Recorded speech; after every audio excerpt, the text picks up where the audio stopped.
Hola, ¿cómo están? Les traigo un nuevo relato, El invitado no invitado, de Austin Freeman, publicado en 1912. Como todas las obras de este canal, esta es también de dominio público. Escrita originalmente en inglés y ahora traducida al español por esta voz que les habla y les lee. Y como es habitual, pasemos a contextualizar esta historia. Nos situamos en Inglaterra, en los años previos a la Primera Guerra Mundial, una época marcada por la prosperidad y por el contraste entre la opulencia de las élites y la pobreza de los barrios obreros de Londres. Es el tiempo en que los carruajes de caballos aún comparten las calles con los primeros automóviles de faros de acetileno, y en que los grandes bailes en mansiones campestres eran el centro de la vida social de las clases altas. El autor, Austin Freeman, médico y jurista de formación, ambienta este relato en ese universo: mansiones rurales en las afueras de Londres, oficiales del ejército británico, viudas americanas con fortunas inmensas y la fascinación por la modernidad de los nuevos medios de transporte.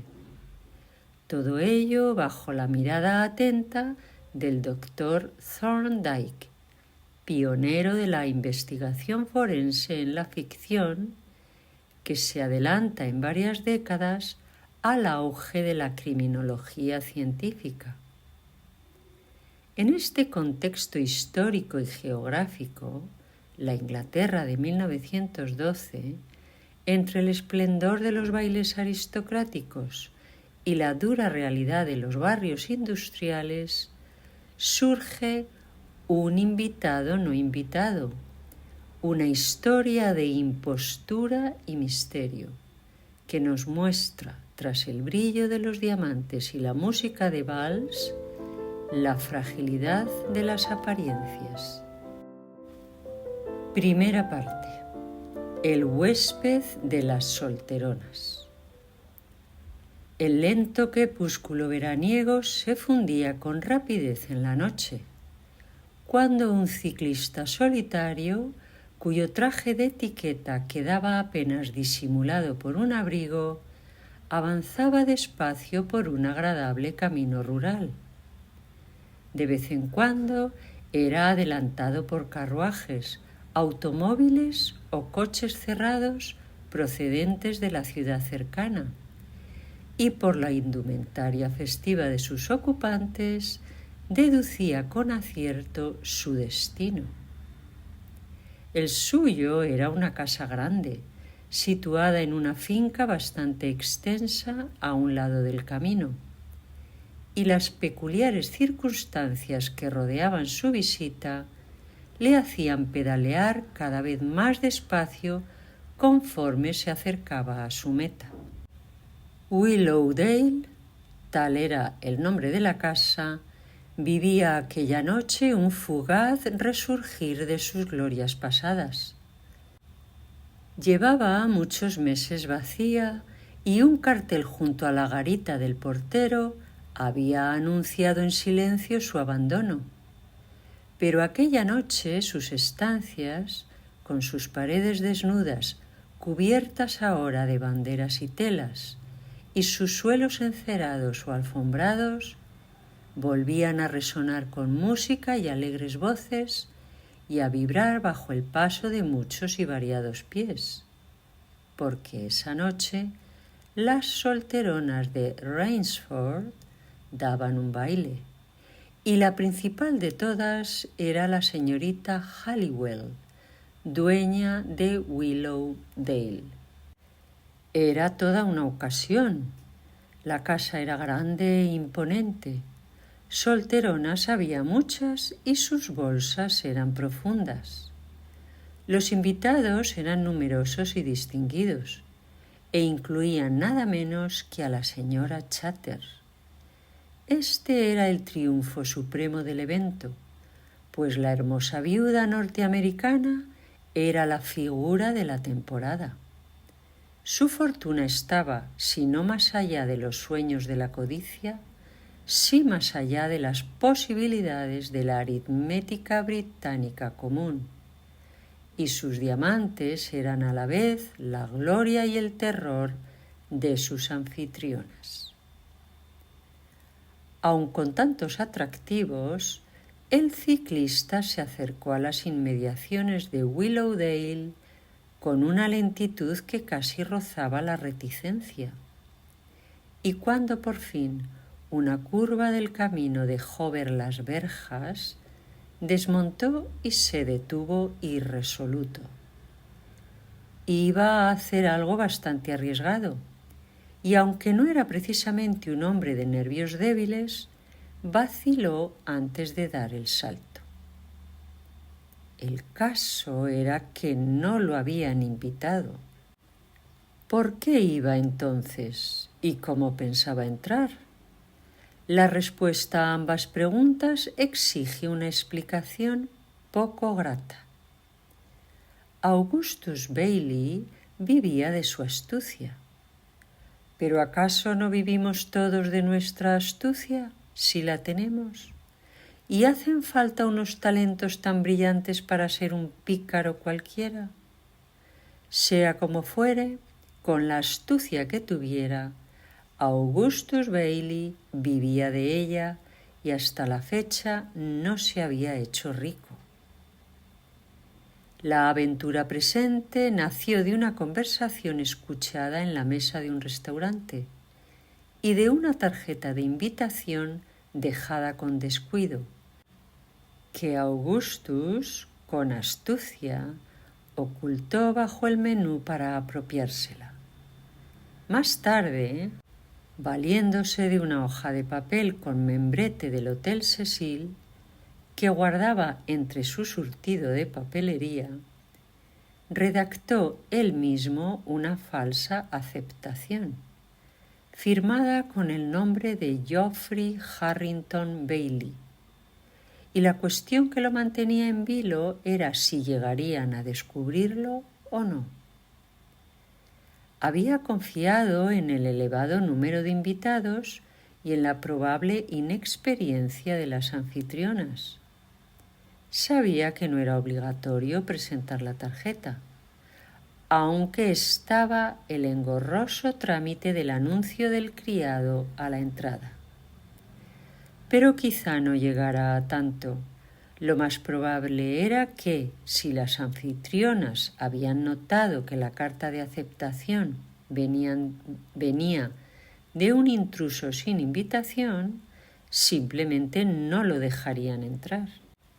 Caminó lentamente hacia las verjas con creciente incomodidad. A la inquietud por el presente se le sumaban ciertos pinchazos de la memoria. Había sido oficial con despacho en un regimiento de línea.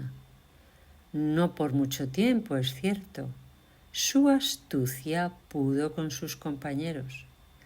Pero hubo un tiempo en que habría acudido a una reunión como esta en calidad de invitado. Ahora, ladrón común, se escabullía con un nombre falso y con bastantes probabilidades de que los criados lo echasen ignominiosamente.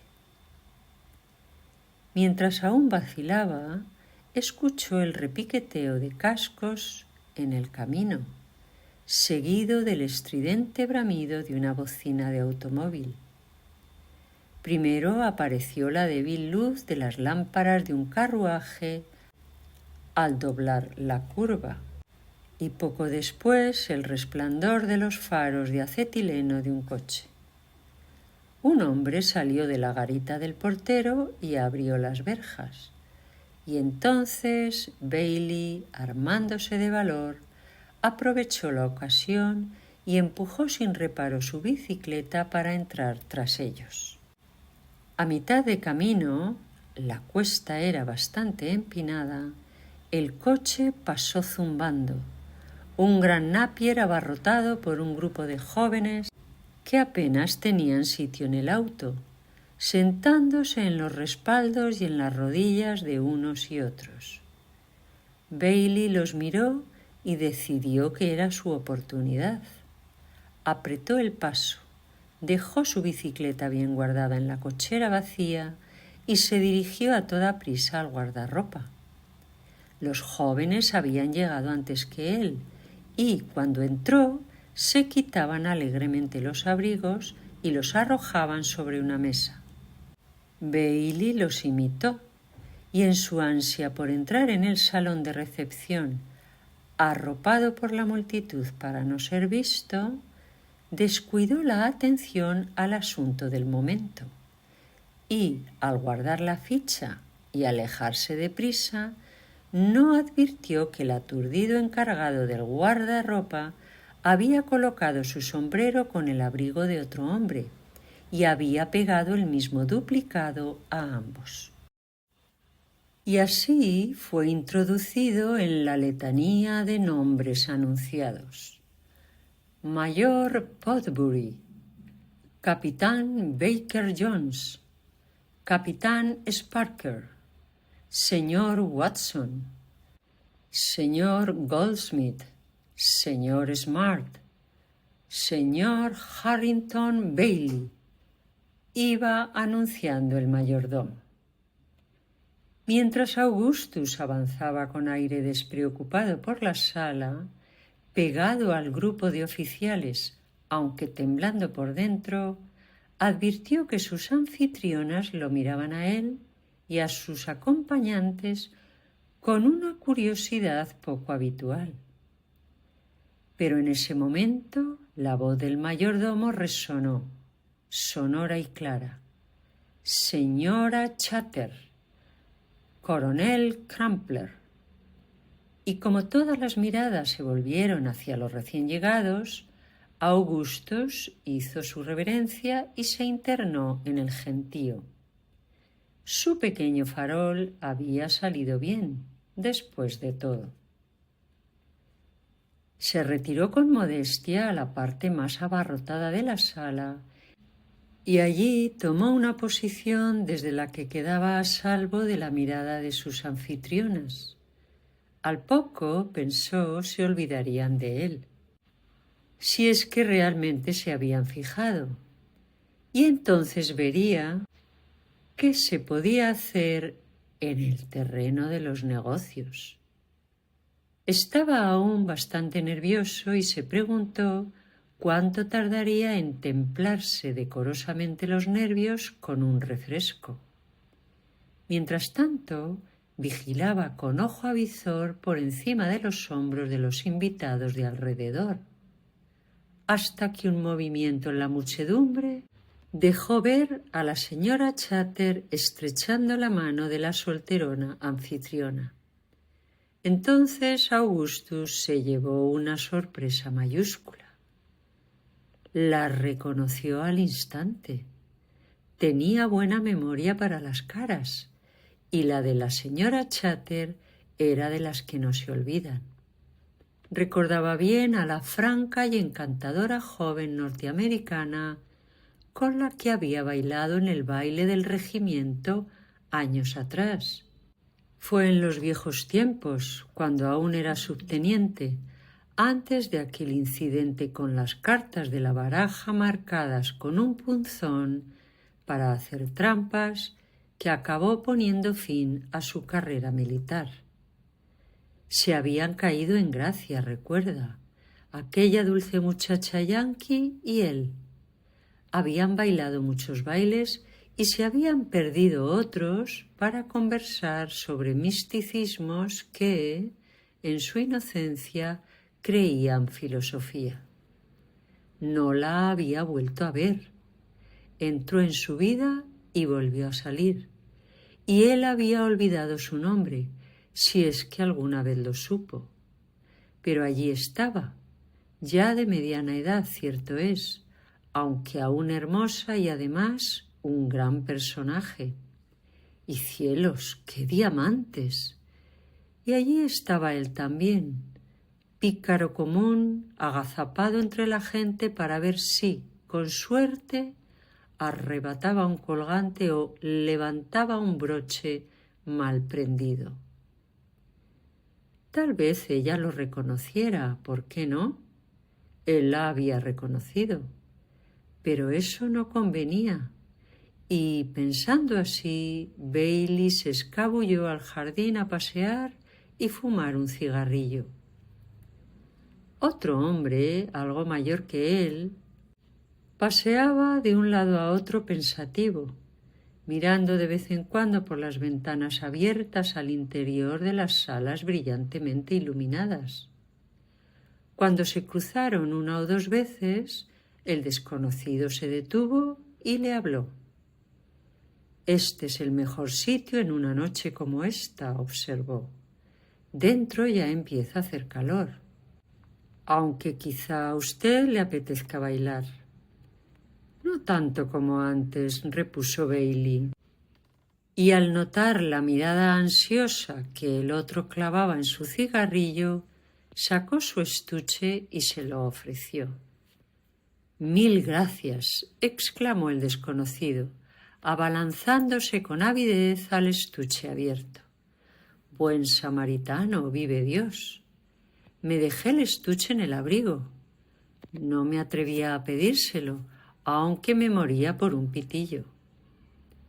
Aspiró con deleite y, expulsando una nube de humo, prosiguió.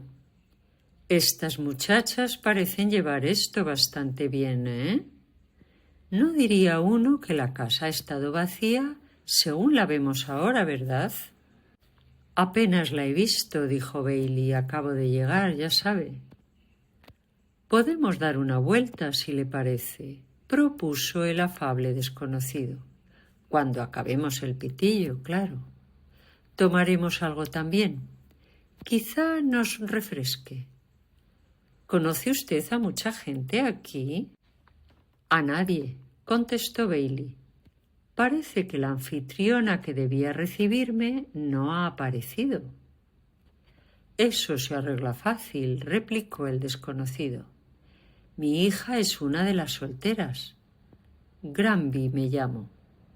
Cuando hayamos bebido algo, haré que le busque pareja.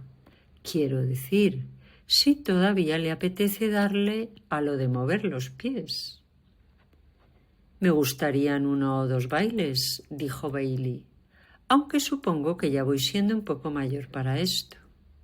Aún así, no conviene arrojar la toalla antes de tiempo». «Desde luego que no», convino jovial Granby. «Un hombre tiene la edad que siente. Bien, venga a tomar algo y luego buscaremos a mi niña». Los dos arrojaron los cabos de cigarrillo y se encaminaron a los refrigerios.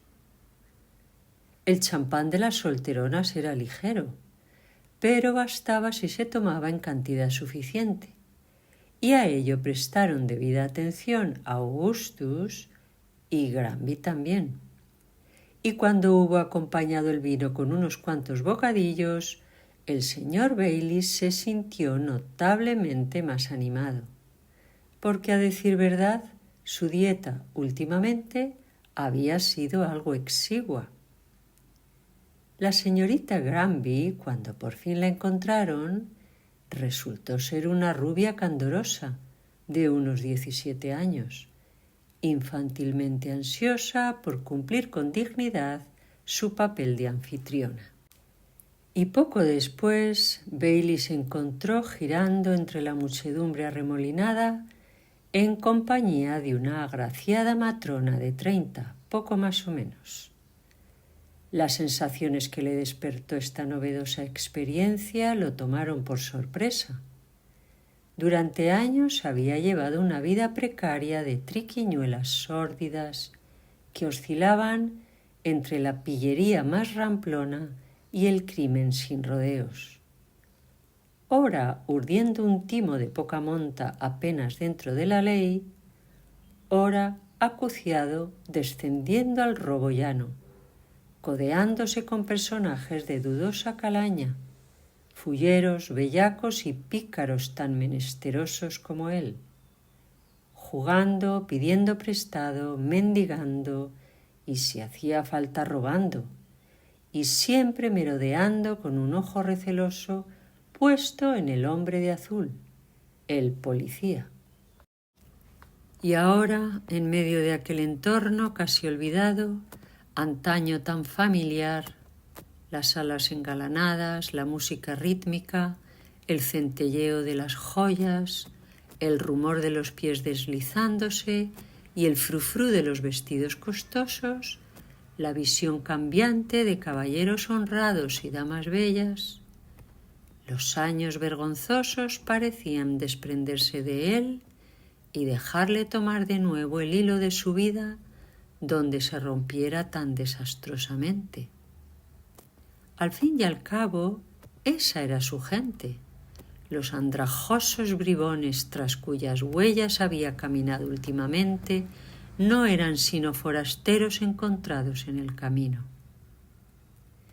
Entregó a su pareja, a su debido tiempo, con pesar recíproco, a un subteniente poco locuaz, y meditaba otra peregrinación a la sala de bebidas cuando sintió un leve toque en el brazo. Se volvió con brusquedad. Un toque en el brazo significaba más para él que para otros, pero no era un policía de paisano de rostro imperturbable lo que se encontró. Era una dama, en concreto la señora Chater, sonriendo con nerviosismo y un poco avergonzada de su audacia. «Supongo que ya me habrá olvidado», empezó disculpándose. Pero Augustus la interrumpió con una rápida negativa. «Claro que no», dijo, «aunque he olvidado su nombre. Recuerdo aquel baile en Portsmouth como si fuera ayer, al menos un episodio, el único digno de recuerdo. He deseado muchas veces volver a verla y por fin ha ocurrido». «Es amable por su parte recordarlo», repuso ella. «Yo he pensado muchísimas veces en aquella noche y en todas las cosas maravillosas de que hablamos. Entonces usted era un buen chico. Me pregunto cómo será ahora, hace tanto tiempo». «Sí», concedió Augustus con gravedad. «Ha pasado mucho tiempo, yo lo noto, pero cuando la miro parece que no pudiera ser más que la temporada pasada». «Oh, vaya», exclamó ella, «ya no es tan sencillo como antes. Entonces no adulaba. Quizá no hiciera falta». Habló con dulce reproche, pero su lindo rostro enrojeció de gusto y hubo cierta nostalgia en el tono de su frase final. «No la adulo», replicó Augustus con absoluta sinceridad. «La reconocí en cuanto entró y me maravillé de que el tiempo hubiera sido tan benévolo con usted. Conmigo no ha sido tan amable. Veo que ha encanecido un poco, pero al fin y al cabo, ¿qué le importan unas canas a un hombre? Son como galones de rango, como los galones en la bocamanga o los bordados del cuello, señales visibles de cada ascenso, porque apuesto a que a estas alturas ya será coronel». «No», respondió Augustus con rapidez, con un leve rubor. «Dejé el ejército hace algunos años». «Vaya, qué lástima», exclamó la señora Chater. «Tendrá que contármelo todo, pero no ahora.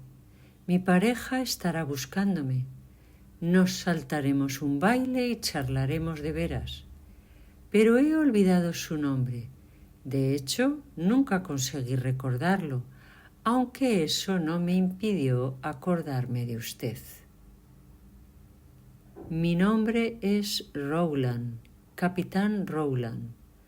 Tal vez ahora lo recuerde». La señora Chater, sin embargo, no lo recordaba, y así lo dijo. ¿Les sirve el número 6? Preguntó, abriendo su programa de bailes. Y cuando Augustus asintió, apuntó su nombre provisional y comentó con satisfacción. Nos lo saltaremos y hablaremos largo y tendido, y me contará todo sobre usted y si sigue pensando lo mismo acerca del libre albedrío y la responsabilidad personal. Tenía usted ideales muy elevados, recuerdo, en aquellos días, y espero que los haya conservado. Pero los ideales se desgastan un poco con los azares de la vida, ¿no le parece? Sí, me temo que tiene razón, asintió con pesadumbre Augustus. El trajín de la vida pronto le quita el brillo al pan de oro. A la mediana edad uno suele estar ya algo desconchado, por no decir al desnudo. Oh, no sea pesimista, dijo la señora Chater. Ese es el gesto del idealista decepcionado, y estoy segura de que no tiene, en el fondo, motivos para sentirse decepcionado consigo mismo. Pero debo irme.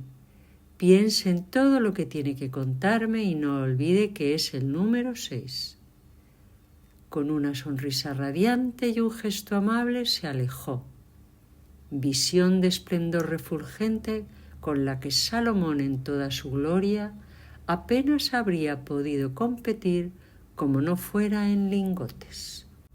La entrevista, evidentemente cordial y familiar, entre el invitado desconocido y la célebre viuda americana no pasó inadvertida en absoluto.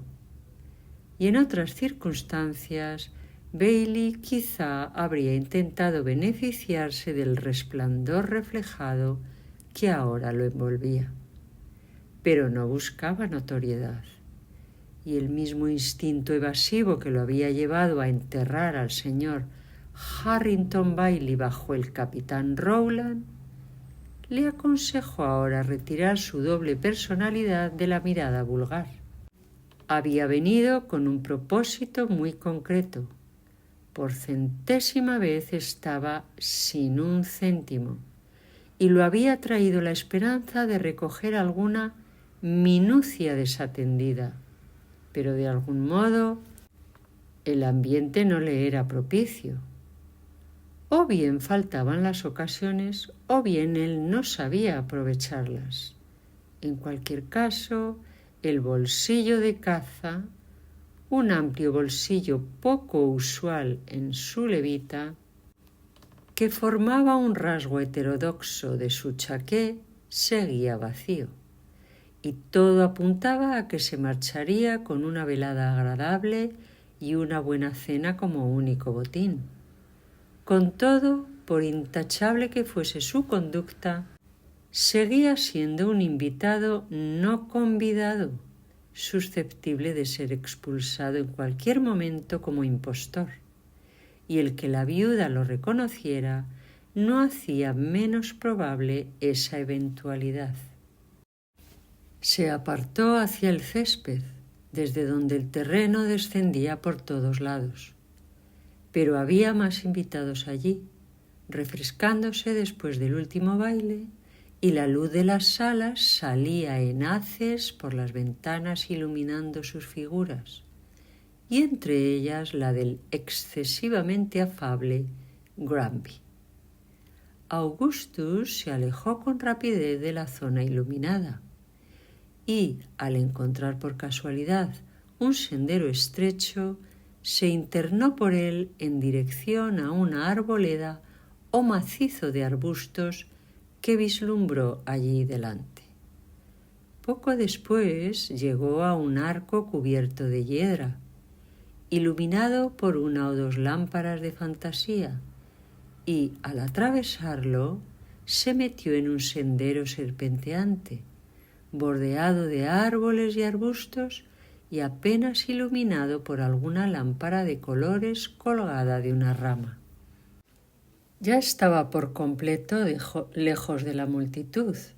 De hecho, le sorprendió un poco lo desierto del agradable retiro. hasta que cayó en la cuenta de que a las parejas deseosas de intimidad se les ofrecían alas enteras de salas y galerías desocupadas en la casa vacía. El sendero descendía con suavidad un buen trecho. Luego venía una larga escalinata rústica y al pie un banco entre dos árboles. Delante del banco el sendero continuaba en línea recta formando una estrecha terraza. A la derecha el terreno subía con pendiente pronunciada hacia el césped. A la izquierda caía aún más empinado hacia el muro que cercaba la finca. A ambos lados lo cubrían árboles y arbustos. Bailey se sentó en el banco a pensar qué relato de sí mismo le presentaría a la señora Chater. Era un asiento cómodo, construido en torno al tronco de un olmo, que formaba uno de los extremos y parte del respaldo. Se recostó contra el árbol y, sacando su pitillera de plata, eligió un cigarrillo. Pero siguió sin encenderlo, entre los dedos, mientras cavilaba sobre su insatisfactorio pasado y la sombría letanía de lo que pudo haber sido. Recién salido de la atmósfera de opulencia refinada que impregnaba los salones de baile, la multitud de hombres bien arreglados y mujeres primorosas, su mente viajó de vuelta a su sórdido pisito en Bermondsey, rodeado de pobreza y miseria, encajonado entre altas fábricas, ennegrecido por los vapores del río y las exhalaciones de las grandes chimeneas. El contraste era atroz. En verdad, el camino del transgresor no está sembrado de flores. En ese punto de sus meditaciones oyó voces y pasos en el sendero de arriba y se levantó para seguir andando. No quería que lo viesen vagando solo por la arboleda. Pero ahora una risa de mujer sonó desde algún lugar del sendero de abajo. También por allí se acercaba gente. Devolvió el cigarrillo a la pitillera y se escabulló detrás del banco con intención de retirarse en esa dirección. Pero el sendero terminaba allí y más allá no había más que una pendiente abrupta que bajaba hacia el muro cubierta de matorrales. Y mientras vacilaba, el sonido de unos pies bajando los peldaños y el crujido del vestido de una mujer le dejó a escoger entre quedarse donde estaba o salir a enfrentar a los recién llegados. Optó por lo primero, pegándose al tronco para esperar a que pasaran de largo. Pero no iban a pasar de largo. La mujer se sentó en el banco y entonces una voz familiar le golpeó el oído. «Creo que descansaré aquí un rato en silencio. Me duele terriblemente esta muela. Y mire, quiero que me traiga algo.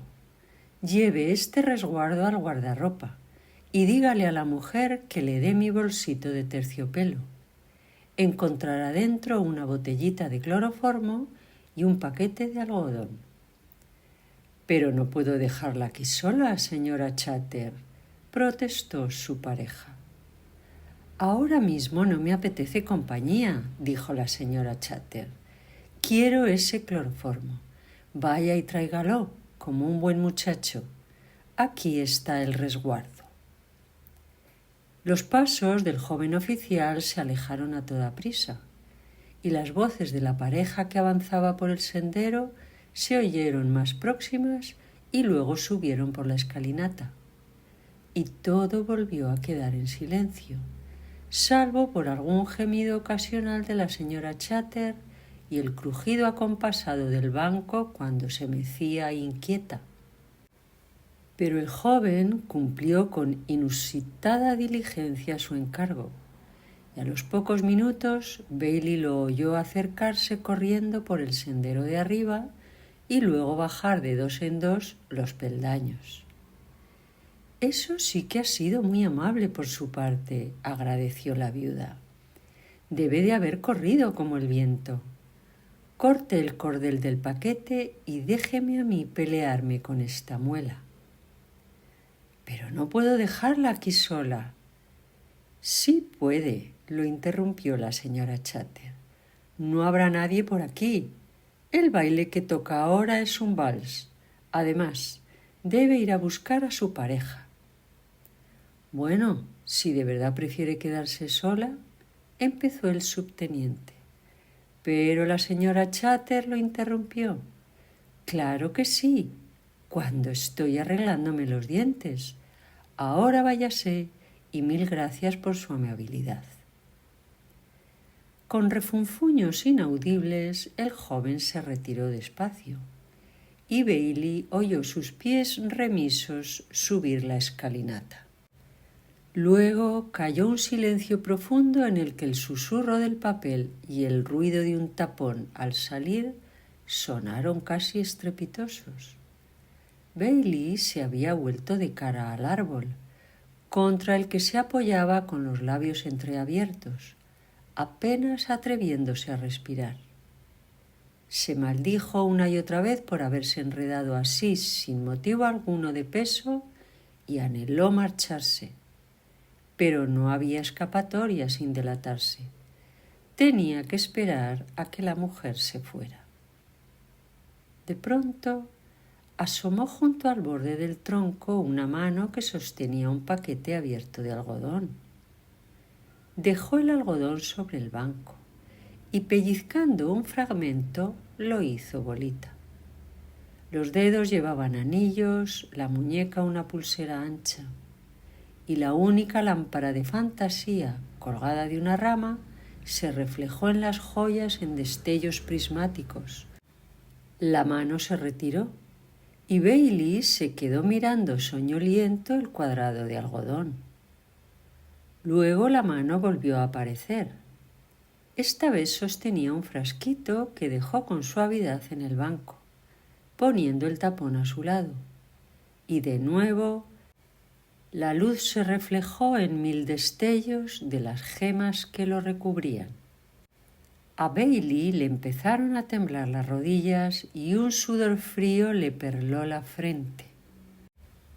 La mano se retiró, pero al desaparecer, Bailey movió la cabeza en silencio hasta que su rostro asomó desde detrás del árbol.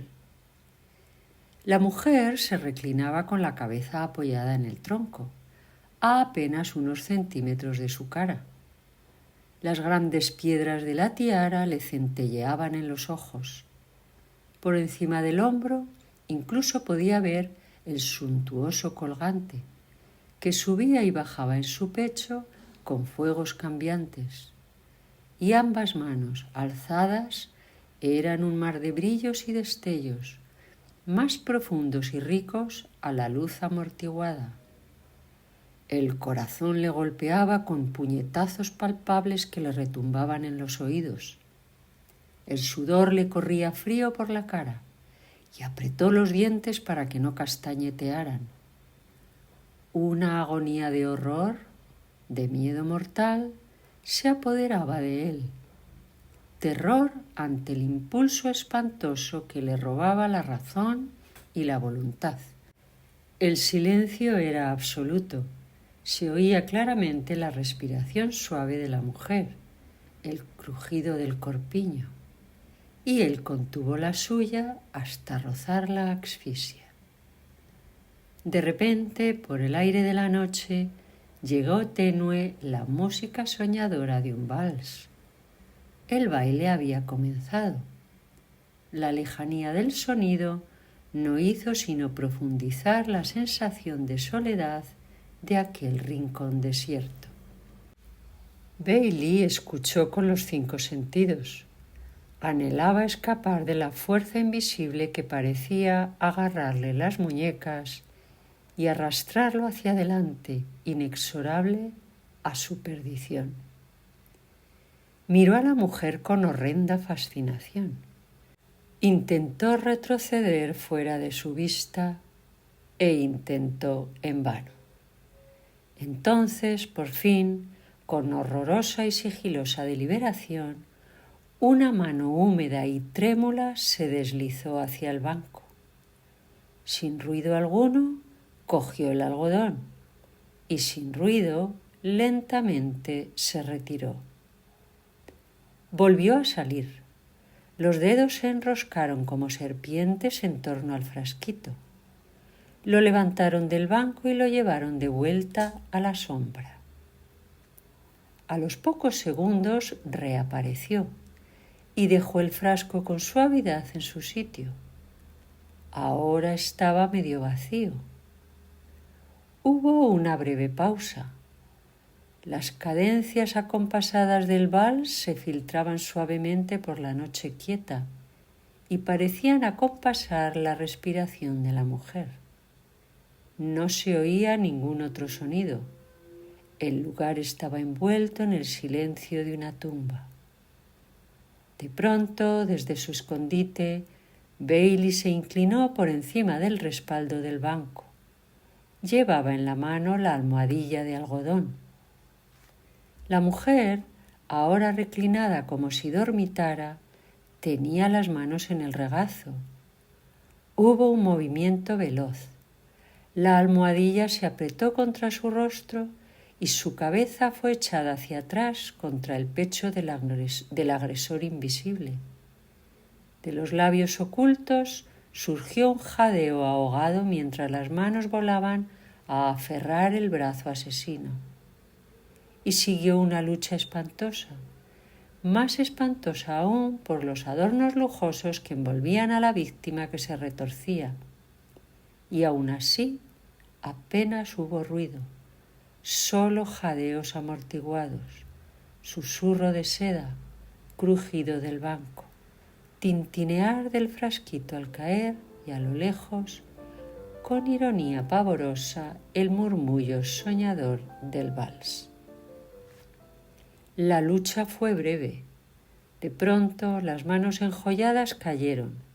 La cabeza quedó inerme sobre la pechera arrugada y el cuerpo, ya flácido e inerte, comenzó a deslizarse del banco. Bailey, aún sujetando aquella cabeza sin resistencia, trepó por encima del respaldo y cuando la mujer resbaló suavemente hasta el suelo, retiró la almohadilla y se inclinó sobre ella. La locura furiosa del momento dejaba paso con rapidez al frío del miedo mortal.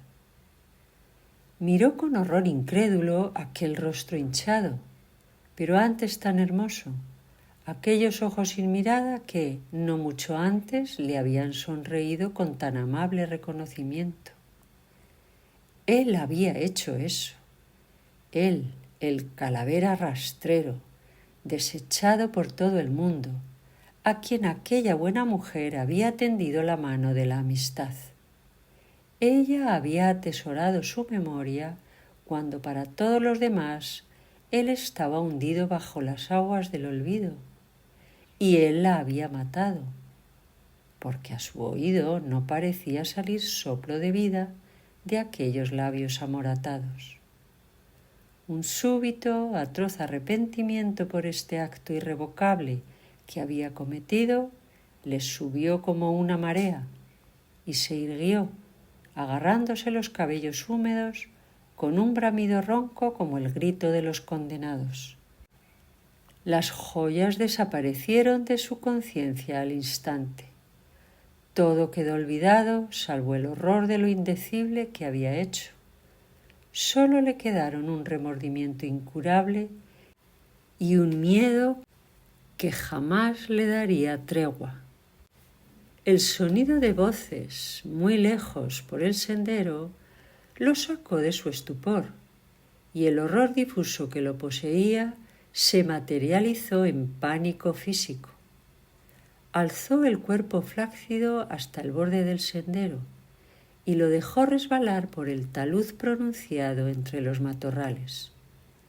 De los labios entreabiertos salió un suspiro suave, estremecido, cuando el cuerpo dio la vuelta, y él se detuvo a escuchar, pero no se oyó ningún otro signo de vida.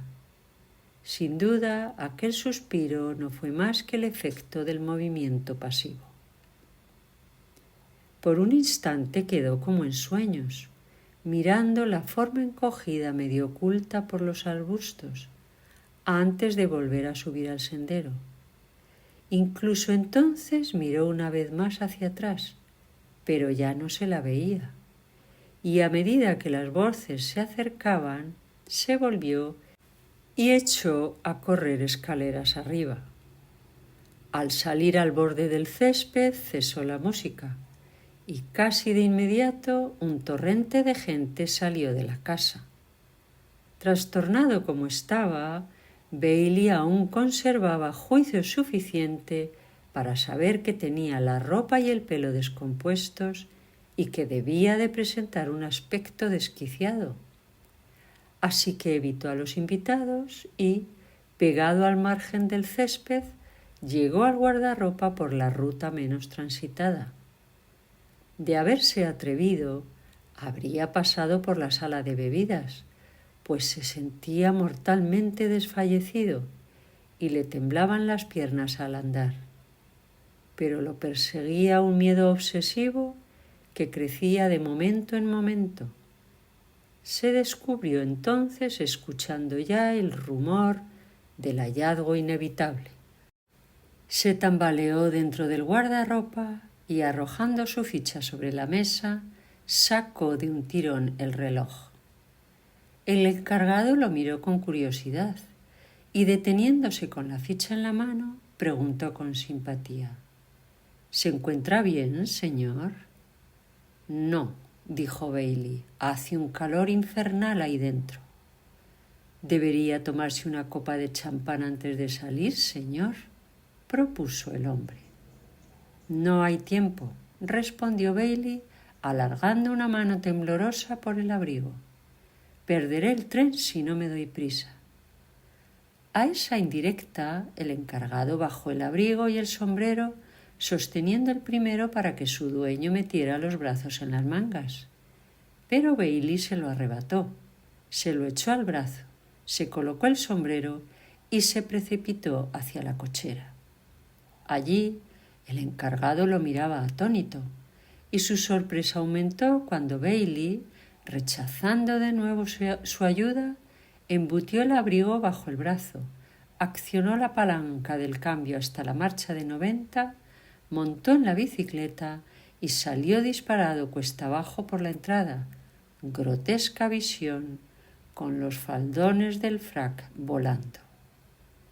«No ha encendido la lámpara, señor», bramó el encargado, pero los oídos de Bailey estaban sordos a todo salvo al clamor de la persecución que aguardaba. Por fortuna, el camino de entrada desembocaba en la carretera en diagonal, o Bailey habría salido despedido contra el seto de enfrente. Tal como fue, la bicicleta, lanzada cuesta abajo, salió a la carretera con velocidad terrible. Ni se redujo al llegar, pues Bailey, espoleado por el pavor, hacía mover los pedales con furia de loco. Y aun así, mientras silbaba por la carretera oscura y silenciosa, afinaba el oído para cazar el repiqueteo de cascos o el palpitar de un motor a su espalda, obsesionado por una persecución. Conocía bien la comarca. De hecho, como precaución, la había recorrido en bicicleta el día anterior y estaba listo, ante el menor ruido sospechoso, para colarse por cualquier carril o vereda, seguro de hallar su camino. Pero seguía lanzado, y no llegaba de atrás sonido alguno que anunciara el temido descubrimiento. Tras recorrer unas 3 millas, llegó al pie de una empinada cuesta. Allí tuvo que desmontar y empujar la bicicleta, y lo hizo con tal brío que alcanzó la cumbre, ya sin aliento. Antes de volver a montar, decidió ponerse el abrigo, pues su aspecto llamaba la atención. Apenas eran las 11:30, y en breve cruzaría las calles de una pequeña ciudad. también encendería la lámpara. Sería fatal que lo parase un guardia o un agente rural. Encendida la lámpara y puesto el abrigo a toda prisa, volvió a escuchar con atención, mirando hacia la campiña, que se adivinaba en la oscuridad desde lo alto. No se veían luces en movimiento, no sonaban cascos de caballos ni motores, y al disponerse a montar, buscó instintivamente en el bolsillo del abrigo sus guantes. Sacó unos guantes, pero enseguida advirtió que no eran los suyos. Había también una bufanda de seda, blanca. La suya era negra. Con un sobresalto de terror, metió la mano en el bolsillito para billetes, donde había guardado su llavín. No había llavín, solo una boquilla de ámbar, que no había visto en su vida. Se quedó unos momentos en la más absoluta consternación. Había cogido el abrigo equivocado. Entonces había dejado el suyo atrás. Un sudor frío le volvió a brotar en la cara al entenderlo. Su llave estaba en ese bolsillo, aunque eso no importaba demasiado. Tenía un duplicado en casa y para entrar, conocía su propia puerta y su estuche de herramientas contenía una o dos cosillas que no suelen llevar los ciclistas. La cuestión era si aquel abrigo contenía algo que pudiera revelar su identidad. Y entonces recordó, con un suspiro de alivio, que antes de salir había vaciado cuidadosamente los bolsillos. No, con tal de alcanzar el santuario de su sórdido pisito, encajado como estaba entre las grandes fábricas a la orilla del río, estaría a salvo de todo salvo de sí mismo, y de la visión obsesiva de una figura enjollada hecha un ovillo de seda bajo los matorrales. Con una última ojeada alrededor, montó en la bici y tras coronar la cuesta, se lanzó de nuevo a la oscuridad. Segunda parte. Munera pulveris. Expresión latina que significa ofrendas de la arena. En la Roma antigua se usaba para los espectáculos de gladiadores, en la arena donde se revelaba la verdad de la lucha. Aquí nos advierte que serán las pruebas materiales las que decidan el desenlace. Narrado por Christopher Jervis, doctor en medicina. Uno de los inconvenientes de la medicina como profesión es que uno nunca se libra de sus responsabilidades. El comerciante, el abogado, el funcionario, cada cual a la hora prevista cierra con llave su mesa, se pone el sombrero y sale hecho un hombre libre con un intervalo de ocio sin interrupciones por delante. No así el médico. Trabaje o se divierta, esté despierto o dormido, es el servidor de la humanidad, disponible al instante para amigos o desconocidos por igual, si la necesidad de alguien formula el reclamo. Cuando accedí a acompañar a mi esposa al baile de las señoritas en Rainsford, pensé que, al menos por esa noche, estaría libre de mis obligaciones. Y así seguí creyéndolo hasta terminar el 8º baile. Para ser sincero, no me apenó demasiado que aquella ilusión se viniera abajo. Mi última pareja de baile era una joven que hablaba con tanto argot que resultaba casi ininteligible. Para alguien que llama a todo estupendo u horrible, la conversación carece de matices. Estaba francamente aburrido y ya pensaba en llevarla hacia la sala de refrigerios cuando sentí que alguien tiraba de mi manga. Me volví de inmediato y vi el rostro ansioso y algo asustado de mi esposa. «La señorita Halliwell te busca», dijo. «Una dama se ha puesto enferma. ¿Puedes venir a ver qué ocurre?» Tomó mi brazo y, dadas las excusas a mi pareja de baile, me llevó a toda prisa al césped. «Es un asunto raro», prosiguió mi esposa. «La señora indispuesta es una tal señora Chater, una viuda norteamericana muy rica. Edith Halliwell y el mayor Podbury la encontraron tendida, sola en la arboleda, sin poder dar razón de sí. La pobre Edith está horriblemente alterada, no sabe qué pensar». «¿Qué quieres decir?», empecé. Pero en ese momento la señorita Halliwell, que aguardaba junto a un arco rústico cubierto de hiedra, nos vio y echó a correr. «¡Ay, por favor, dese prisa, doctor Jervis!», exclamó. «Ha ocurrido algo espantoso. ¿Le ha contado Juliet?».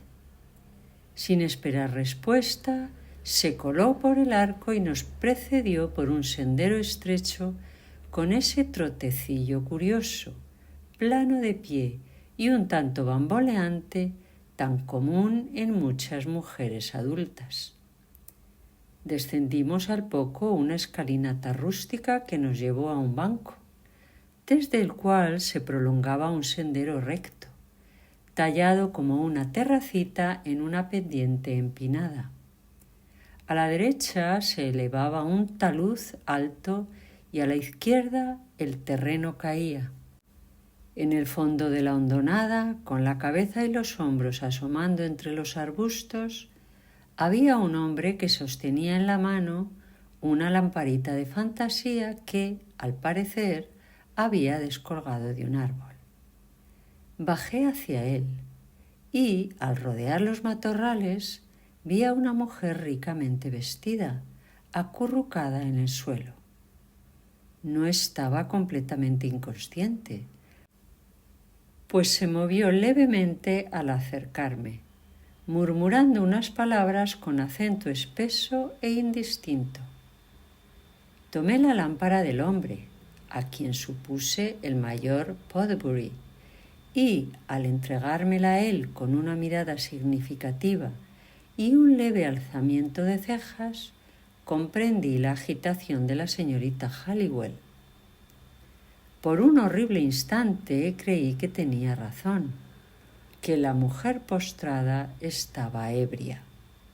Pero cuando me acerqué un poco más, la luz vacilante de la lámpara dejó ver en su rostro una hinchazón cuadrada enrojecida, como la marca de una cataplasma que le cubría la nariz y la boca. Entonces barrunté una fechoría de índole más grave. «Será mejor llevarla hasta el banco», dije, pasando la lámpara a la señorita Halliwell.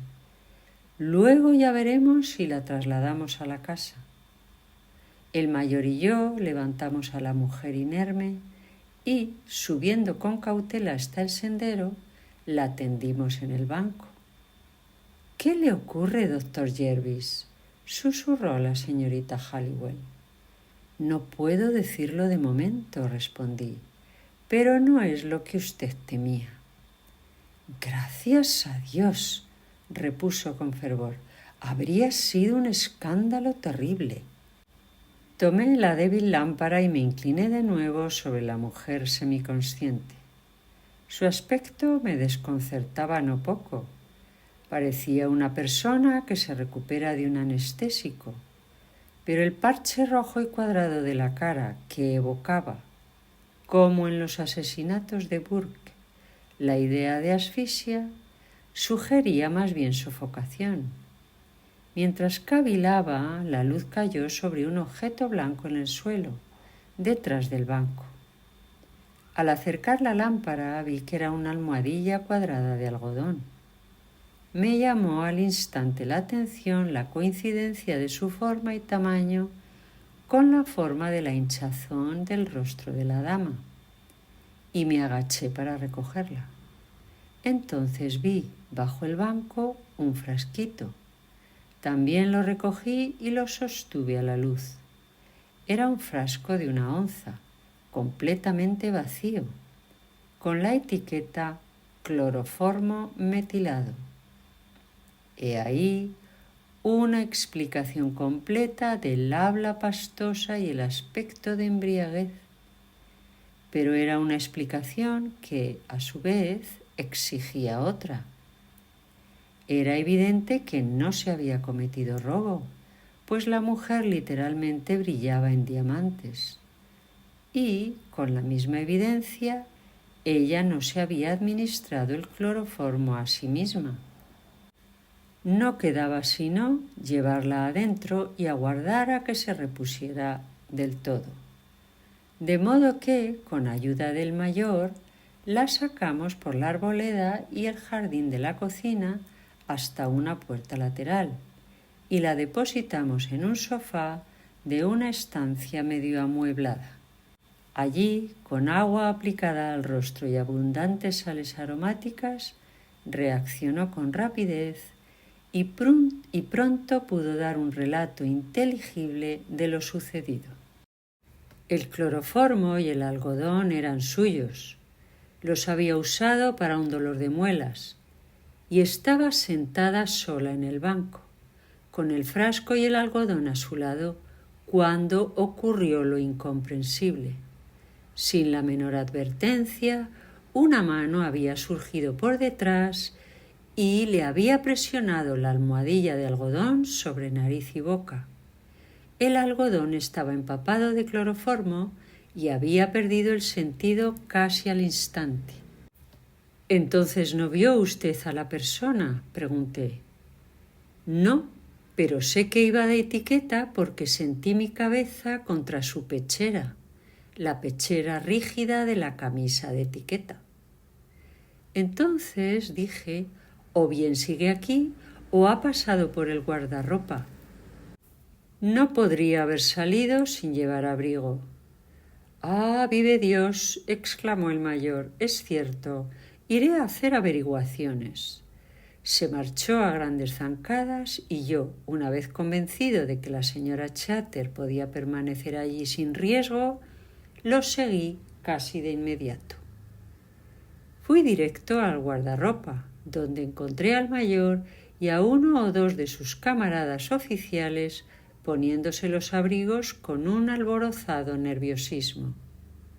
«Se ha ido», dijo Podbury, forcejeando frenético con su gabán. «Salió hace casi 1 hora en bicicleta.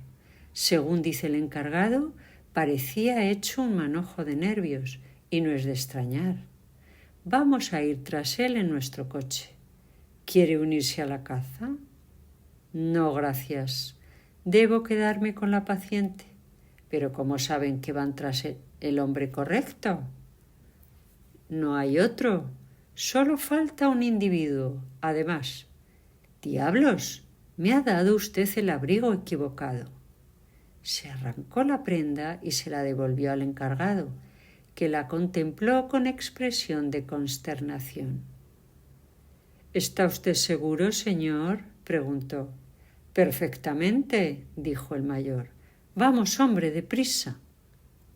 «Me temo, señor», dijo el encargado, «que el caballero que se ha marchado se ha llevado su abrigo. Estaban en la misma percha, eso sí lo sé. Lo siento muchísimo, señor». El mayor quedó mudo de ira. ¿De qué demonios servía lamentarlo y cómo iba a recuperar su abrigo? Pero intervine. Si el desconocido tiene su abrigo, entonces este abrigo debe de ser el suyo. «Ya lo sé», dijo Podbury, «pero no quiero su mugriento abrigo». «No», repuse, «pero puede servir para identificarlo». Al atribulado oficial aquello le consoló bien poco. Pero, como el coche estaba listo, se apresuró a marcharse y yo, tras decirle al encargado que guardara el abrigo en lugar seguro, regresé con mi paciente. La señora Chater estaba ya bastante repuesta y mostraba un muy marcado interés vindicativo por su agresor. Llegó incluso a lamentar que no hubiese tomado al menos alguna de sus joyas, para que al cargo de intento de asesinato se le pudiera añadir el de robo, y expresó su vivo deseo de que los oficiales no se mostrasen tontamente delicados cuando lo atraparan. A propósito, doctor Jervis, dijo la señorita Halliwell, creo que debo mencionar algo curioso ocurrido en relación con este baile. Recibimos una aceptación de un tal señor Harrington Bailey, que escribía desde el Hotel Cecil. Ahora bien, estoy segura de que ninguna de las señoritas propuso ese nombre. ¿Pero no les ha preguntado usted?, inquirí. Verá, respondió. Una de ellas, la señorita Waters, tuvo que salir repentinamente al extranjero y no teníamos su dirección. Y como era posible que ella lo hubiera invitado, no me pareció bien mover el asunto. Ahora lamento no haberlo hecho. Puede que hayamos dado entrada a un delincuente hecho y derecho, aunque no alcanzo a imaginar por qué habría querido asesinar a la señora Chater. Era sin duda un asunto misterioso, y el misterio en nada disminuyó con el regreso del grupo de búsqueda una hora después. Por lo visto, habían seguido la bicicleta un par de millas en dirección a Londres, pero en el cruce de caminos las huellas se habían mezclado sin remedio con las de otros vehículos, y tras dar vueltas sin rumbo un buen rato, abandonaron la búsqueda y regresaron. Verá, señora Chater, explicó el mayor Podbury, disculpándose. El tipo debió llevarnos una hora de ventaja, y con eso ya habría quedado muy cerca de Londres. ¿Quiere decirme?, exclamó la señora Chater, mirándolo con desprecio apenas disimulado, ¿que ese villano se ha marchado de rositas? Eso parece, repuso Podbury, pero si yo fuera usted, obtendría una descripción del hombre a los encargados que lo vieron y mañana iría a Scotland Yard. Puede que allí lo tengan fichado e incluso podrían reconocer el abrigo si se lo lleva. No me parece muy probable, dijo la señora Chater, y ciertamente no lo era. Pero, como no se sugirió plan mejor, la dama decidió adoptar ese curso, y yo supuse que había oído hablar del asunto por última vez. Sin embargo, me equivocaba. Al día siguiente, poco antes del mediodía, mientras yo cabeceaba repasando los puntos de un escrito sobre una cuestión de una herencia y Thorndyke redactaba su lección semanal, un enérgico golpeteo seco y rápido en la puerta anunció una visita. Me levanté de mala gana. Solo había dormido 4 horas y abrí. Entró entonces en la sala nada menos que la señora Chater, seguida del superintendente Miller, con una sonrisa en su rostro y un paquete envuelto en papel de estraza bajo el brazo. La dama no traía el mejor humor, aunque mostraba una energía y lucidez admirables, habida cuenta del fuerte choque sufrido tan recientemente. Y su desaprobación hacia Miller era francamente evidente. El doctor Jervis probablemente le habrá contado el intento de asesinato contra mí anoche, dijo cuando la presenté a mi colega. Pues bien, ¿puede creerlo? He ido a la policía, les he dado una descripción del vil asesino, incluso les he mostrado el mismísimo abrigo que llevaba y me han dicho que nada se puede hacer, que, en suma, ese granuja puede estar por ahí libre e indemne.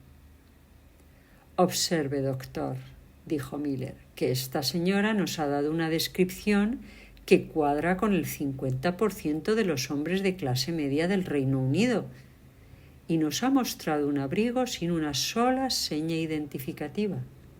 Y espera que pongamos la mano sobre el dueño sin una sola pista que nos guíe. En el Yard no somos hechiceros, solo somos policías. Así que me he tomado la libertad de remitir a la señora Chater a usted. Sonrió maliciosamente y dejó el paquete sobre la mesa. ¿Y qué quiere que haga yo?, preguntó Thorndyke con calma. Pues verá, señor, dijo Miller, aquí tiene un abrigo. En los bolsillos había unos guantes, una bufanda, una caja de cerillas, un billete de tranvía y una llave. La señora Chater querría saber de quién es el abrigo.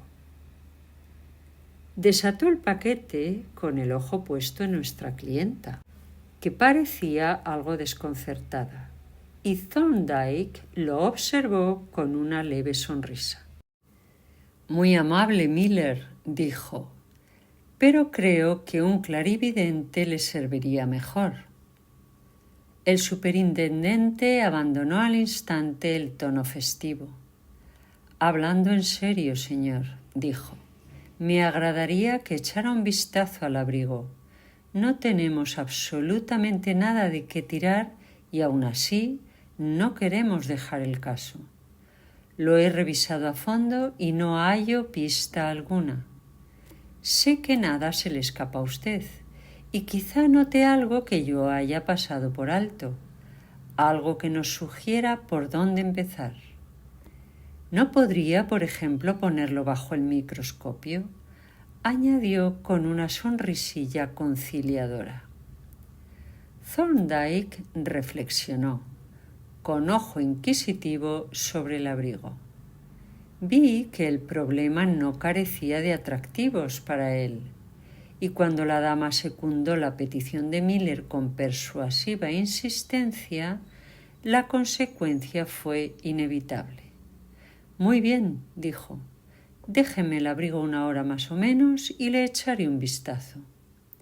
Me temo que no hay la más remota posibilidad de que obtengamos nada de él, pero aún así el examen no hará daño. Vuelva a las 2. Para entonces estaré listo para informarle del resultado, positivo o negativo. Acompañó a nuestros visitantes hasta la puerta y, de regreso a la mesa, miró con sonrisa burlona el abrigo y el gran sobreoficial con los efectos de los bolsillos. ¿Qué sugiere mi docto colega?, preguntó mirándome. Yo miraría primero el billete del tranvía, respondí. Y luego, en fin, la idea de Miller no era tan mala, explorar la superficie con el microscopio. Creo que empezaremos por esto último, dijo. El billete podría sesgarnos de modo equívoco. Uno puede coger un tranvía en cualquier parte, mientras que el polvo interior de un abrigo suele pertenecer a un lugar concreto. Sí, concedí, pero la información que proporciona es excesivamente vaga. Cierto, admitió, llevando el abrigo y el sobre al laboratorio. Y sin embargo, Jervis, como le he señalado muchas veces, el valor probatorio del polvo tiende a subestimarse. La apariencia a ojo desnudo, que es la apariencia habitual, engaña. Se recoge el polvo, digamos, de un tablero de mesa. ¿Y qué tenemos? Un polvillo gris sin carácter, igual que el de cualquier otra mesa. Pero, bajo el microscopio, ese gris se resuelve en fragmentos reconocibles de sustancias definidas que, a menudo, pueden rastrearse con certeza hasta las masas de las que se desprendieron. pero todo eso se lo sabe tan bien como yo. Valoro el polvo como prueba en ciertos casos, repuse, pero con todo lo que se recoja del abrigo de un desconocido, debe de ser demasiado general para servir en la búsqueda del dueño. Me temo que tiene razón, dijo Thorndyke, depositando el abrigo en el banco del laboratorio. Pero pronto lo veremos, si Polton nos presta su extractor de polvo patentado. El pequeño aparato al que se refería mi colega era invento de nuestro ingenioso ayudante de laboratorio y en principio recordaba a los aspiradores usados para limpiar alfombras. Tenía, no obstante, una particularidad. El receptáculo admitía un portaobjetos y sobre ese vidrio se proyectaba, desde una tobera, el aire cargado de polvo. Una vez que el extractor quedó fijado al banco por su orgulloso inventor y colocado en el receptor un portaobjetos humedecido, Thorndyke aplicó la boquilla al cuello del abrigo mientras Polton accionaba la bomba. Se retiró el portaobjetos y, puesto otro en su lugar, la boquilla se aplicó a la manga derecha, cerca del hombro, y Polton volvió a bombear. Repitiendo así el proceso, obtuvimos media docena de preparaciones con polvo de distintas zonas de la prenda y, montando nuestros respectivos microscopios, procedimos a examinarlas. Bastó una brevísima inspección para ver que aquel polvo contenía materia poco habitual, cuando menos en cantidad apreciable. Estaban desde luego los fragmentos usuales de lana, algodón y otras fibras procedentes de ropa y mobiliario, partículas de paja, cascarilla, pelo, diversos granos minerales y, en suma, los componentes ordinarios del polvo de la vestimenta. Pero, además de estos, y en mucha mayor cantidad, aparecían otros cuerpos, en su mayoría de origen vegetal y de caracteres bien definidos, con considerable variedad, y de modo especial abundaban distintos gránulos de almidón. Eché un vistazo a Thorndyke y observé que ya estaba afanado con un lápiz y un trocito de papel, al parecer haciendo una lista de las partículas visibles. Me apresuré a seguir su ejemplo y trabajamos un rato en silencio. Por fin mi colega se recostó en la silla y leyó su lista. «Tenemos aquí una colección de lo más interesante, Jervis», comentó. «¿Qué ve usted fuera de lo corriente?» «Casi un pequeño museo», respondí, repasando mi lista. «Está desde luego la tiza de la carretera de Rainsford. Además, encuentro diversos almidones, principalmente de trigo y de arroz, sobre todo de arroz, fragmentos de corteza de varias semillas, varias células pétreas, unas masas amarillas que parecen cúrcuma, células resiníferas de pimienta negra, una partícula de pigmento de vino de Oporto y una o dos partículas de grafito». «¿Grafito?», exclamó Thorndyke. «Yo no he encontrado grafito, pero sí trazas de cacao y de lúpulo. ¿Me permite ver el grafito?». Le pasé la preparación y la examinó con vivo interés. «Sí», dijo, «es sin duda grafito, y no menos de 6 partículas. Será mejor que registremos el abrigo con método. ¿Ve ahora la importancia del polvo?». Veo que es polvo de fábrica y que puede fijar una zona, pero no veo que nos lleve más allá. No olvide que tenemos una piedra de toque, dijo. Y, al alzar yo las cejas con interrogación, añadió: la llave. Si estrechamos, cercamos la zona, Miller puede darse una vuelta probando puertas. ¿Realmente podemos?, pregunté, escéptico. Lo dudo. Podemos intentarlo, replicó Thorndyke. Es evidente que algunas sustancias se distribuyen por todo el abrigo, por dentro y por fuera, mientras que otras, como el grafito, solo están en ciertas partes. Debemos localizar con exactitud esas partes y considerar qué significa esa distribución especial. Esbozó con rapidez en una hoja un diagrama del abrigo, marcando cada zona con una letra. Luego, tomando varios portaobjetos etiquetados, escribió una sola letra en cada uno. Así, cada muestra de polvo se refería con precisión al punto del que se obtuvo. Nos pusimos de nuevo al microscopio, ampliando de cuando en cuando nuestras listas, y tras casi una hora de pesquisa, habíamos examinado todas las preparaciones y comparado las listas. El resultado neto es este. El abrigo, por dentro y por fuera, está cubierto de polvo acumulado durante meses. Ese polvo contiene dos grupos de elementos. Primer grupo, sustancias presentes en todo el abrigo. Almidón de arroz en abundancia, almidón de trigo en menor cantidad. Rastros de especias como jengibre, pimienta, canela y casia. Fragmentos de corteza de semillas y fibras de canela. Células y pigmentos propios de especias. Segundo grupo. Hallazgos localizados en áreas específicas del abrigo. En el hombro y la manga derechos, trazas de cacao y de lúpulo.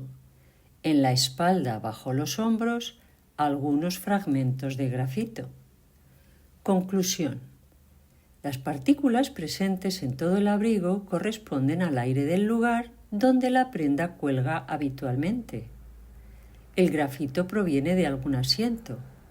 El cacao y el lúpulo de fábricas por las que el hombre pasa con frecuencia.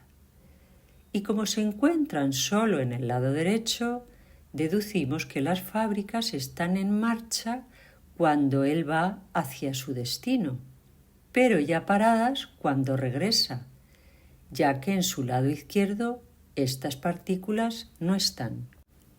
Lo más importante es el primer grupo, arroz, trigo y especias.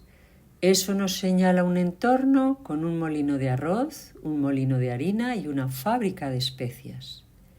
Y como no se trata de un obrero, sino de un hombre que vive allí cerca, podemos situar su domicilio en esa zona. Polton, ¿me alcanza la guía de direcciones, por favor? Thorndyke hojeó la sección de oficios y resumió. Molinos de arroz. Hay 4 en Londres, el mayor Carbuts en Dockhead. Molinos de especias. 6 en total. Solo uno está en Dockhead. Y por último, molinos de harina. Hay varios en Londres y solo uno cerca de los de arroz y especias. También en Dockhead. Así que en Dockhead se da la combinación única que buscamos: arroz, harina y especias en el mismo lugar. Esa mezcla de polvo solo puede proceder de allí. Esto empieza a ponerse interesante, dije. Ya es interesante, replicó Thorndyke. Observe que en Dockhead encontramos la combinación peculiar de fábricas necesaria para producir el polvo compuesto en el que ha colgado este abrigo. Y el directorio nos muestra que esa combinación no existe en ningún otro punto de Londres. Luego, el grafito, el cacao y el lúpulo tienden a confirmar lo demás. Todos pertenecen a industrias de la zona. Los tranvías que pasan por Dockhead, además, lo sé por experiencia, circulan no muy lejos de la fábrica de grafito para lustrar y quizá recojan unas partículas en los asientos según sople el viento.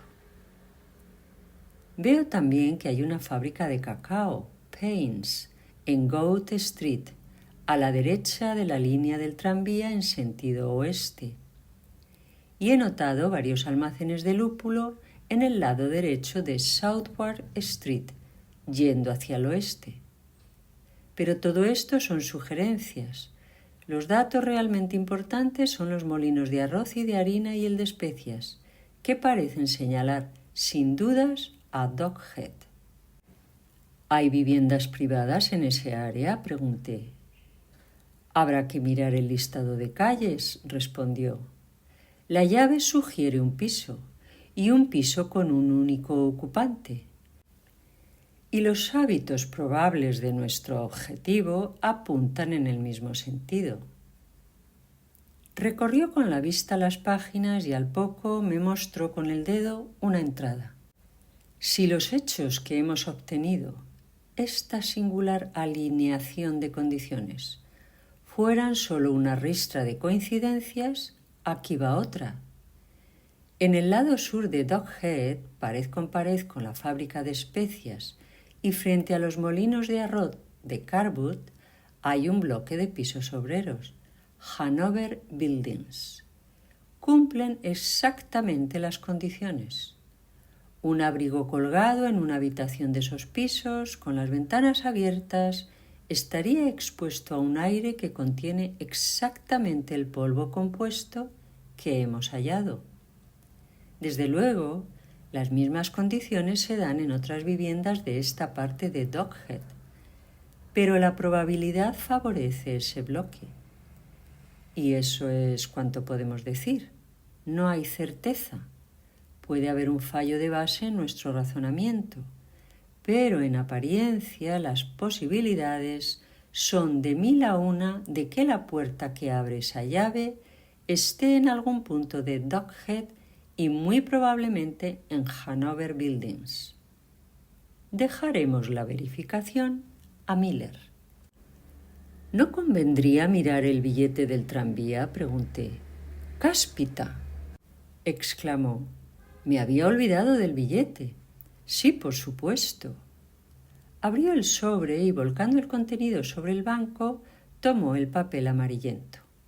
Tras echarle un vistazo, me lo pasó. Estaba perforado para el trayecto desde Tooley Street hasta Dockhead. Otra coincidencia, observó. Y con otra más me parece oír a Miller llamando a la puerta. Era, en efecto, el superintendente y al abrirle el ronroneo de un automóvil que entraba desde Tudor Street anunció la llegada de la señora Chater. La aguardamos en la puerta y al entrar nos tendió las manos con ímpetu. «Diga, doctor Thorndyke», exclamó, «¿tiene ya algo que contarnos?» «Tengo una sugerencia», respondió él. «Creo que, si el superintendente lleva esta llave a Hanover Buildings, Dockhead, quizá encuentre una puerta a la que le vaya». «¡Demonios!», soltó Miller. «Perdón, señora, pero creí haber escudriñado ese abrigo de cabo a rabo».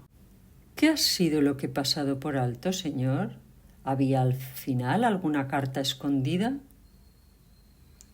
«Ha pasado por alto el polvo, Miller, nada más», dijo Thorndyke. «¿El polvo?», repitió Miller, mirando con los ojos muy abiertos a mi colega. Luego rió por lo bajo. «Bueno», dijo, «como ya dije, no soy hechicero, solo soy policía». Cogió la llave y preguntó, «¿Viene usted a ver el desenlace, señor?» «Por supuesto que viene», dijo la señora Chater, «y el doctor Jervis también, para identificar al hombre. Ahora tenemos al villano, no debemos dejarle resquicio para escapar». Thorndyke sonrió secamente. Iremos si lo desea, señora Chatter, dijo, pero no dé por segura nuestra búsqueda. Puede que nuestro cálculo sea por entero erróneo. De hecho, siento cierta curiosidad por ver si el resultado cuadra. Pero, incluso si lo cazamos, no veo que usted tenga gran cosa contra él. A lo sumo podrá probarse que estuvo en la casa y que se marchó precipitadamente. La señora Chatter lo miró un instante en silencioso desdén y, alzando un poquito la larga falda, salió de la sala. El gran coche nos llevó a toda prisa hacia Dockhead. En cuanto Dockhead apareció a la vista, Miller, Thorndyke y yo bajamos y seguimos a pie, dejando a nuestra clienta, ahora con el velo bien calado, para que nos siguiera a corta distancia en el coche. Frente a la cabecera del muelle, Thorndyke se detuvo y, asomándose por encima del pretil, me señaló el polvo níveo depositado en cada cornisa de las altas naves y en las cubiertas de las gabarras que cargaban harina y arroz molido. Luego, cruzando la calle, apuntó a la linterna de madera sobre el techo de la fábrica de especias, cuyas celosías estaban cubiertas de polvo gris leonado. Así, moralizó, coopera el comercio con los fines de la justicia. O eso esperamos, añadió con prontitud al ver desaparecer a Miller en el semisótano del edificio. Nos cruzamos con el detective que regresaba de su pesquisa justo cuando entrábamos. Nada por aquí, informó. Probemos el piso siguiente. Era la planta baja, o si se quiere, la primera. En cualquier caso, no encontramos nada, y tras revisar las puertas del rellano, subimos con paso rápido la escalera de piedra. La siguiente planta fue igual de infructuosa. Nuestra inspección no reveló más que cerraduras corrientes, todas idénticas y sin nada especial. ¿Qué nombre dijo que buscaba?, preguntó curioso un obrero cubierto de polvo que salió de uno de los pisos. Muggs, respondió Miller con rapidez, inventando el nombre sin pestañear, para no dar pista de si conocían o no al hombre que buscaban. No lo conozco, dijo el hombre. Supongo que será en un piso más arriba. Seguimos subiendo, planta tras planta, puerta tras puerta. Solo nos recibían las corrientes cerraduras, todas idénticas. Empecé a inquietarme y, cuando llegamos al cuarto piso sin haber encontrado nada, mi zozobra se volvió aguda. Una pista falsa puede ser curiosa, pero no trae gloria a quien la persigue. ¿No habrá cometido usted algún error, señor?, dijo Miller, parándose a secarse la frente. Es muy probable, replicó Thorndyke imperturbable. Solo propuse esta búsqueda como tentativa, ya sabe. El superintendente gruñó.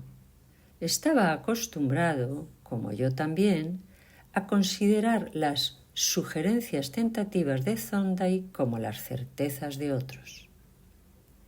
Será un chasco tremendo para la señora Chatter si no lo encontramos, murmuró mientras subíamos el último tramo. Lleva contados los pollos pluma por pluma. Se detuvo en lo alto y miró unos segundos alrededor del rellano. De pronto se volvió con viveza y, poniendo la mano en el brazo de Thorndyke, señaló una puerta en el rincón más alejado. «Cerradura Yale, como la llave», susurró con solemnidad. Lo seguimos en silencio mientras se deslizaba de puntillas por el rellano, y lo vimos detenerse un instante con la llave en la mano, saboreando con la mirada el disco de latón. Lo vimos aplicar suavemente la nariz estriada de la llave a la ranura sinuosa del cilindro, y ante nuestra mirada se deslizó sin ruido hasta el tope. Miller nos miró con una mueca triunfal y, retirando sin ruido la llave, dio unos pasos hacia atrás. «Lo tenemos, señor», susurró, «pero no creo que el zorro esté en casa. Aún no le ha dado tiempo a volver».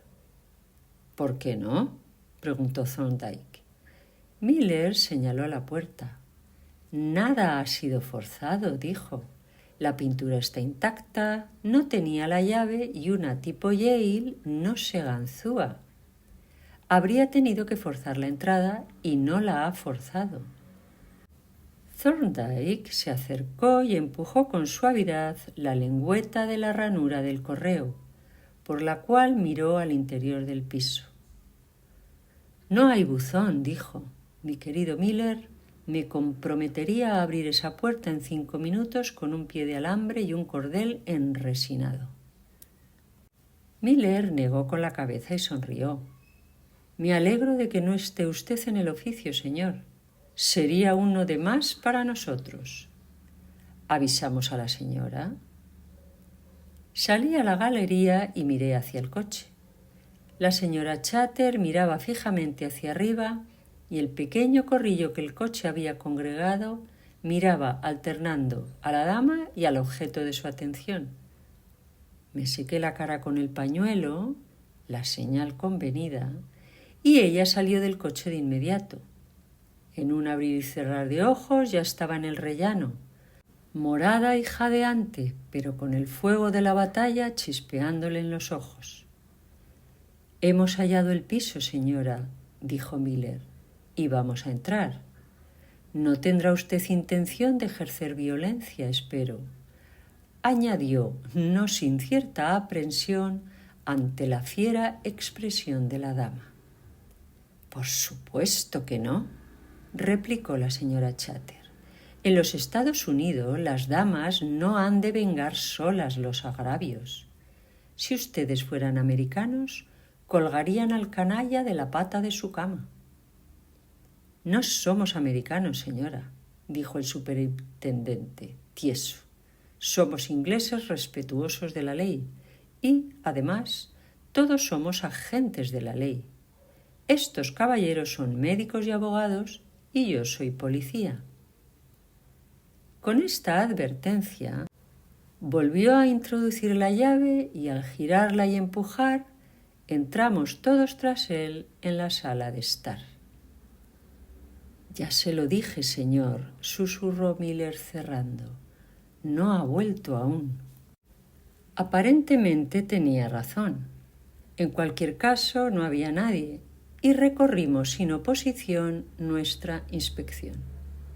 El espectáculo era mísero y al pasar de una habitación sórdida a otra me invadió una compasión por el desdichado hambriento cuyo cubil invadíamos.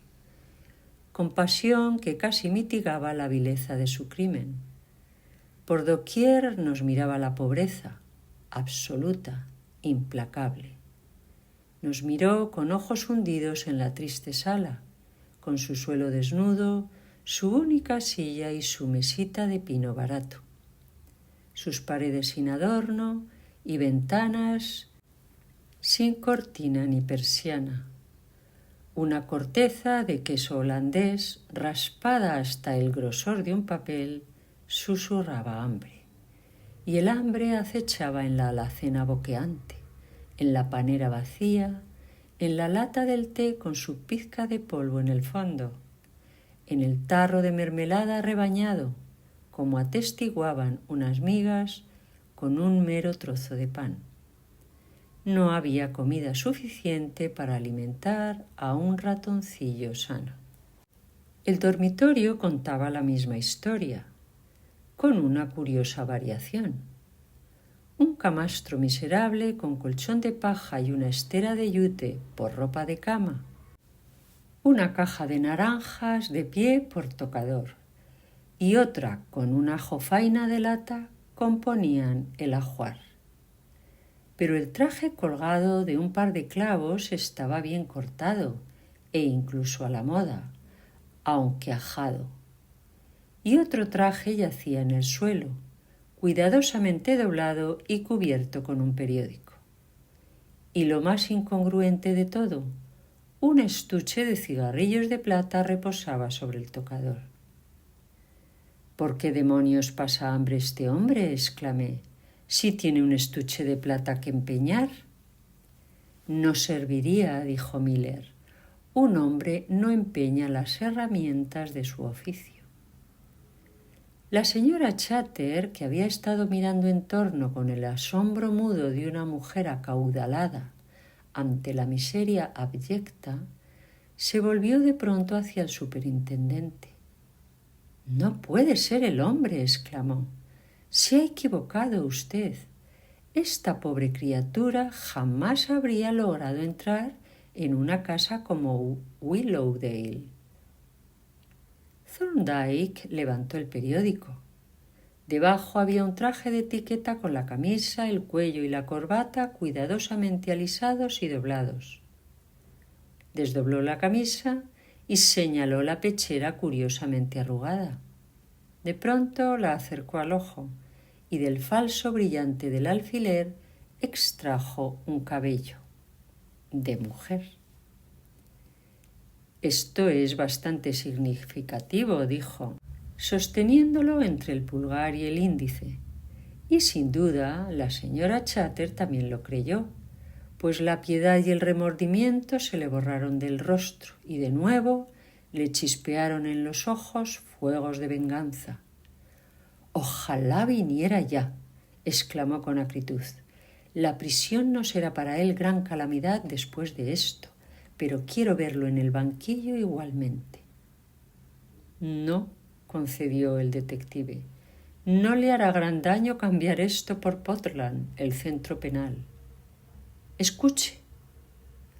Una llave entraba en la cerradura de la puerta exterior, y mientras quedábamos inmóviles, un hombre entró y cerró tras de sí. Pasó de largo ante la puerta del dormitorio sin vernos, con el andar arrastrado de quien vuelve cansado y abatido. Casi de inmediato lo oímos ir a la cocina y llenar algún recipiente con agua. Luego regresó a la sala. «Vamos», dijo Miller, avanzando en silencio hacia la puerta. Lo seguimos de cerca y al abrir miramos por encima de su hombro. El hombre se había sentado a la mesa, donde reposaban ahora un pedazo de pan moreno sobre el papel de envolver y un vaso de agua. Se incorporó a medias al abrirse la puerta y, como petrificado, se quedó mirando a Miller con expresión de espanto en el rostro lívido. En ese momento sentí una mano en el brazo y la señora Chater me apartó bruscamente para pasar a la sala. Pero en el umbral se detuvo en seco y un cambio singular se deslizó por el rostro macilento del hombre. Cambio tan notable que miré, sin querer, de él a nuestra clienta. Ella se había puesto en un segundo mortalmente pálida y el rostro se le había helado en una mueca de horror incrédulo. El silencio dramático lo rompió la voz prosaica de Miller.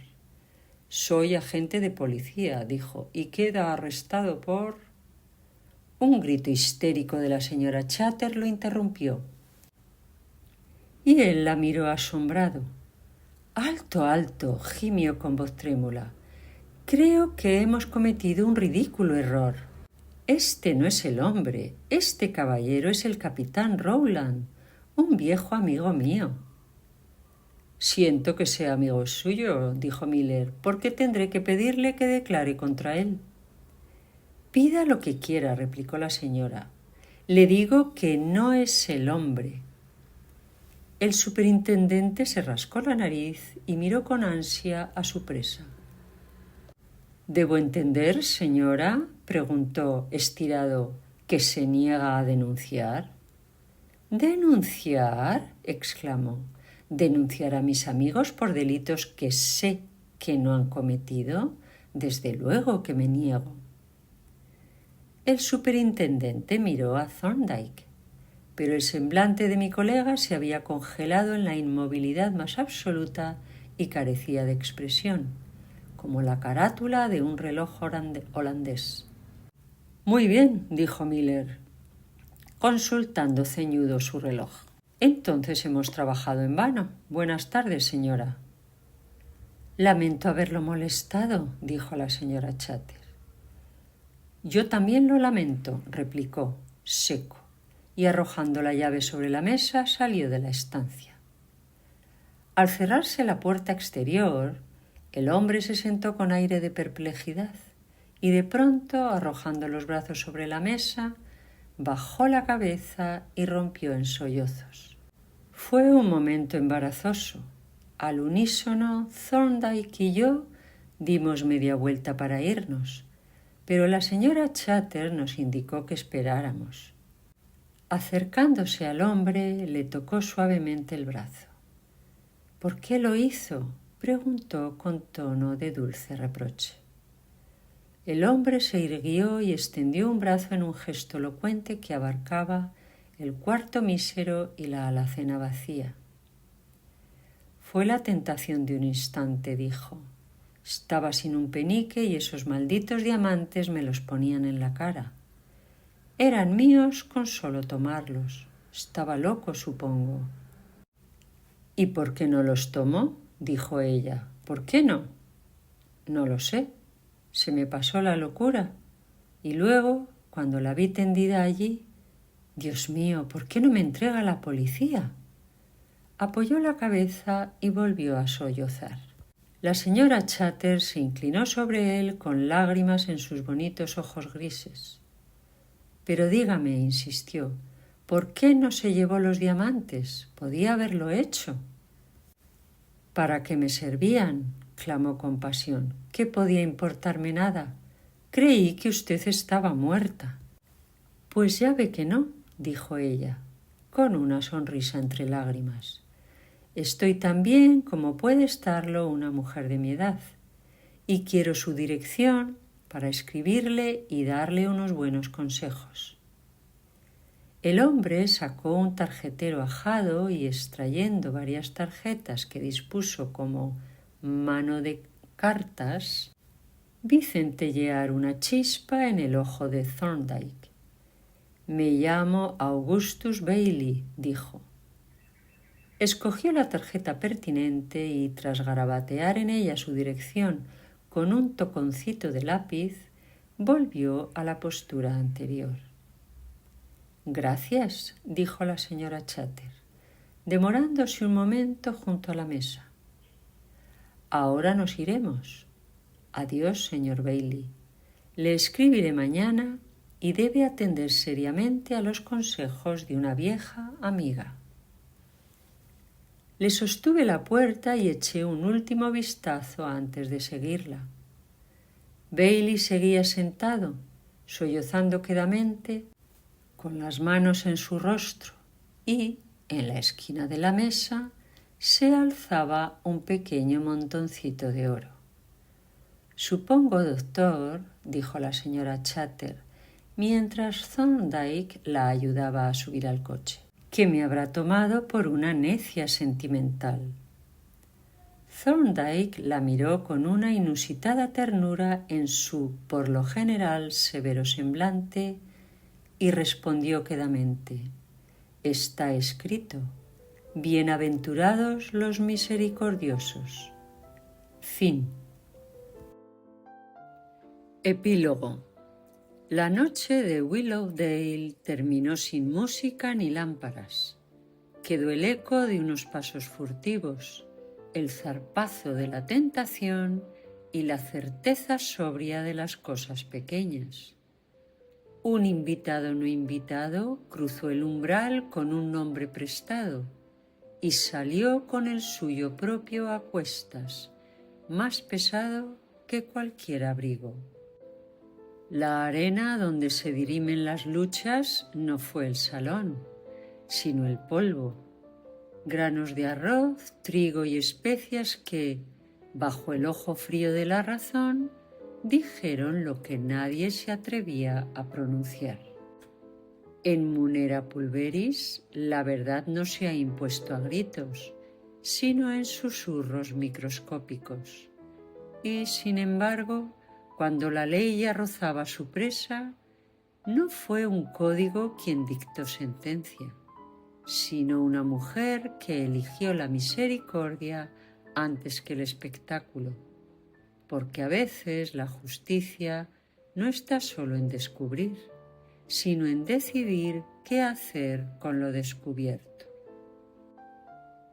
Queda pues este doble aprendizaje, que las apariencias engañan con brillo de araña y vals, y que la realidad, hecha de polvo y hambre, de errores y segundas oportunidades, exige ojos atentos y corazón entero. Allí donde la culpa parecía un veredicto, la compasión abrió una salida, y eso quizá fue la única victoria limpia de aquella noche.